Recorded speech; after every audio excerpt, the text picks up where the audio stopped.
الشيطان الرجيم بسم الله الرحمن الرحيم. С именем Аллаха, милостивого и милосердного, мероприятие, как и положено, открывается с чтения Корана. В первый день благословенного месяца Рамадан у мусульман появилась возможность, благодаря своим знаниям, выполнить один из 5 обязательных столпов ислама. Ведь в качестве приза 3 победителям подарят сертификаты для совершения паломничества в Мекке и Медине. Всевышний Аллах призывает нас в Коране состязаться в благих делах. Это благое дело. И первое слово, которое было неспослано в Коране, это слово «читай». То есть имеет, опять же, характер научный. То есть читай, познавай. И таким образом мы сегодня можем повысить уровень, религиозный уровень нашей молодежи. На самом деле этот конкурс – прототип игры «Знай свою религию», которую в Ингушетии уже несколько лет проводит Комитет по делам молодежи. Отличие лишь в том, что сегодняшний конкурс межрегиональный, потому среди участников не только ребята из Ингушетии, но и из соседних регионов. Изначально все участники должны были пройти отборочный тур – это тестирование. Второй тур уже по правилам турнира «Своя игра», в который прошли 16 участников. В их числе и Мурат Гусов, который приехал из Северной Осетии. Вопросы неожиданные, конечно. Точные вопросы, числа.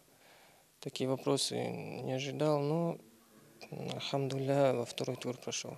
Далее конкурсанты, согласно жеребьевке, разбились на 4, из которых в следующий этап проходил 1 игрок. После зачитывания ведущим вопроса право ответа получает игрок, первым нажавший на кнопку. Пророк Мухаммад 200 баллов. Сколько лет правил халифатом Осман, радийаллаху анху? Отвечает игрок 4. 12 лет. 12 лет. Правильный ответ.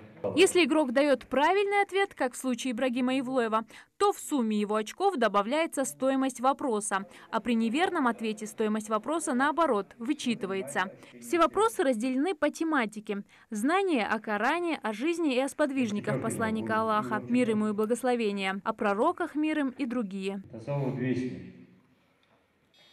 Продолжим высказывание Джунейду Абадари, путь суфиев закрыт для всех, кроме. Принять участие в конкурсе могли молодые люди исключительно от 15 до 30 лет, которые ранее совершали хадж и не являются выпускниками исламских учебных заведений. В зале не только участники, но и зрители, которые, наблюдая за ходом игры, обогащают свои знания. Большой интерес проявило и старшее поколение. Они хоть и не могут участвовать по правилам игры, но пришли поболеть за участников. Я читал брошюрку, этот листок, где были вопросы.